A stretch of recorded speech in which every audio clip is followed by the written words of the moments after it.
So glad you're here. Welcome to my kitchen, The Sweet Spot. If you're a new viewer, thank you for watching. If you're a returning viewer, I always love to hear your comments and your suggestions on my videos. And today we're going to make a very simple and super easy recipe. This is one of those treats where you might, I want something sweet, and all of the ingredients are already in your home, in your pantry. And that's a pecan sandy. Oh, I love these cookies because you get that beautiful flavor of that nutty pecan, and then the texture is that sandy cookie that breaks up and melts in your mouth.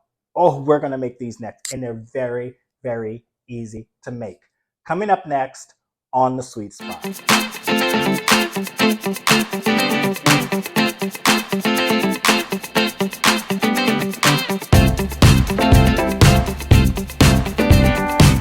One of the first steps I do with making these cookies is prepping my pecans.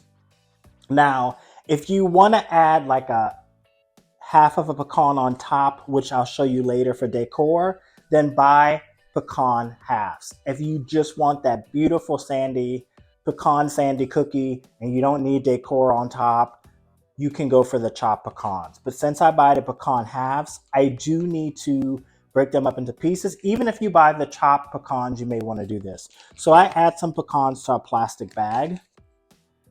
If you have a rolling pin, if you have a meat tenderizer, even the back of a spoon, whatever you have, we're going to work out some aggression. And you could just take, if you have a Ziploc, just close it. I'm just going to hold the end of my bag. And you just pound those pecans. And the more you pound, the more they break down and break up into smaller pieces. Because the beautiful thing about a pecan sandy cookie is it's not big chunks of pecan. It's different sizes. So sometimes you get those bites where the pecan is so small it melts in your mouth. Sometimes you have a little chewy bit. That's the fun of a pecan sandy. So that's my little trick to prepping our pecans. I'm going to add this to the rest that I did earlier. Okay, and then we're going to set that aside. The next thing we have to do is I like to prep my flour with the pecans and salt.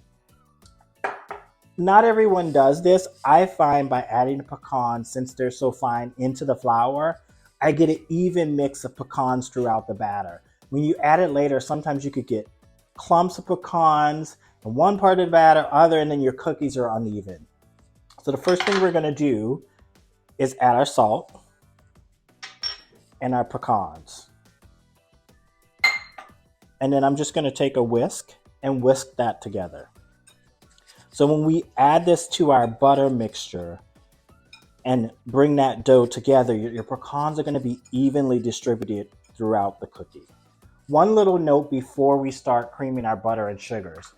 Reserve some of your pecan halves if you're going to top your pecan sandies with pecans. So that's why I have this bowl of pecan halves set it aside, because I'm just going to top one right in the middle of those cookies. So let's get into making a batter. First, we're going to add our butter to a mixer.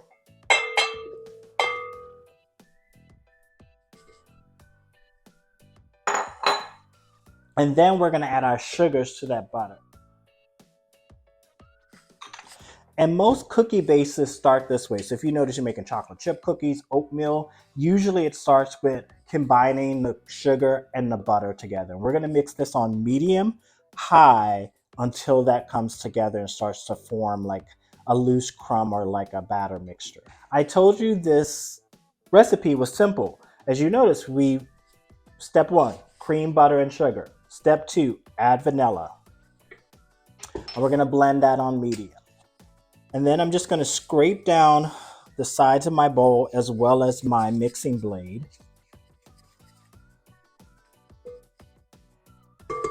And now it's time to add the dry ingredients. As you notice, we're now on step 3, and this brings the cookie dough all together. So saw how quick that was? We're almost done making our batter or our dough. So I'm just going to add in, I like to add in a little at a time. So I'm going to add in half of that flour pecan mixture. And I'm going to start out on low and gently work my way to medium. If I go to medium right away, I may get a lot of flour everywhere. All right, now I'm gonna add the remaining flour to my mixture.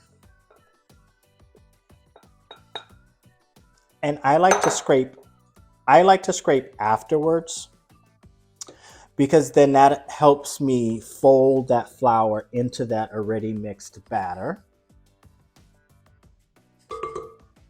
And once again, we're gonna start on low and work our way up to medium. All of the wet and dry ingredients are fully mixed together. My cookie dough is made, but I'm gonna give you a couple of tips. If you notice, this cookie recipe has no eggs. There's not a lot of liquid in it. The only things that are some form of liquid is more the butter and the vanilla. So you may have to continually scrape the bottom of the bowl, and because if any flour settles down there, just keep folding it in, mixing, folding it in and mixing, because you have a lot of dry ingredients and not a lot of wet ingredients. That's what gives you that sandy texture that melts in your mouth. I've covered my dough with plastic wrap. I'm going to throw this in the refrigerator for 20 to 30 minutes. While this is chilling, we're going to set our oven for 350 degrees and prep our baking sheets with parchment paper so that we can scoop out our dough and start baking our cookies in just a little bit. My cookie dough is nice and chilled. I've prepped my baking sheet with some parchment paper, my cookie sheet with parchment paper. If you notice, I have a little glass here. So this is going to help us flatten out those cookies, and I'll show you why you need a little drinking glass. And I have my pecan halves that we're going to use once again to give a little decor. So let's move some things around so you can really see. What you want to do is you want to scoop out. You don't need an actual ice cream scooper or a cookie scooper like I have. I like mine on the larger size. So this is a 2 tablespoon kind of scoop, 1 to 1.5 tablespoon scoop, or if you're using a tablespoon, works perfectly well. Once again, we're going to shape these cookies how we want them. So I'm going to scoop out a ball and I kind of roll it slightly. And we're going to place that onto our baking sheet. And what we're going to do, we're going to put these probably 1.5 to 2 inches apart on our baking sheet. We don't want them too close together, but they don't have to be so far apart. And you might say, how many cookies did this make? It could make anywhere from 1.5 dozen to 2 dozen. It just really depends on how big of a scoop you're using. Like I said, I like my cookies to be a little bit more on the generous side because I love pecans and I love pecan sandies. So I want my cookies a little bit bigger than normal.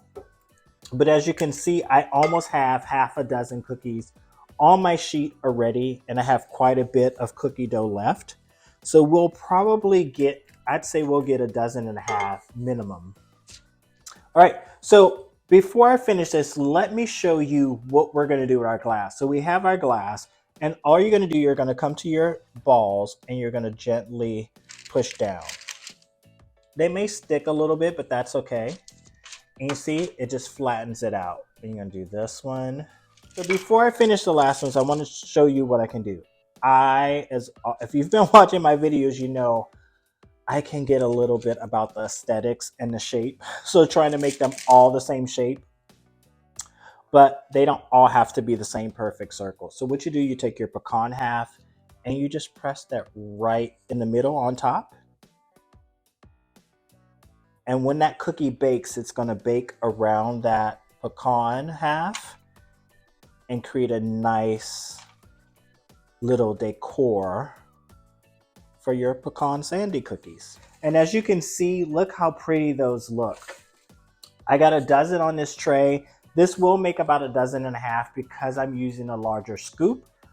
Whenever I'm dealing with cookies that have a lot of butter in them, and butter's really the main ingredient, I like to chill the dough after handling with my hands. By making these balls and really handling the dough, I could tell the cookie softened up a little bit. I don't want them to spread out a lot on the pan. So I'm gonna put this tray back in the refrigerator for about 10 to 15 minutes to chill.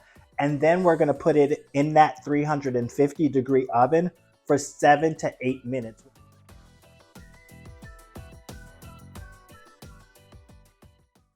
The pecan sandies have come out of the oven. They've baked up beautifully. They smell amazing. I so wish you could smell through the video screen or your phone, just because the aroma is just, you just want to dive into them.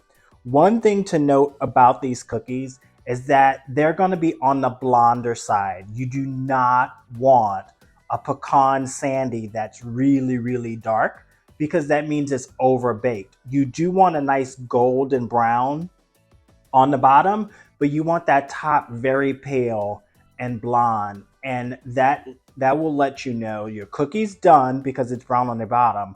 But when it's going to melt in your mouth because it's baked to that point to where everything just melts. So, so, so good. Let's taste one and see how they came out.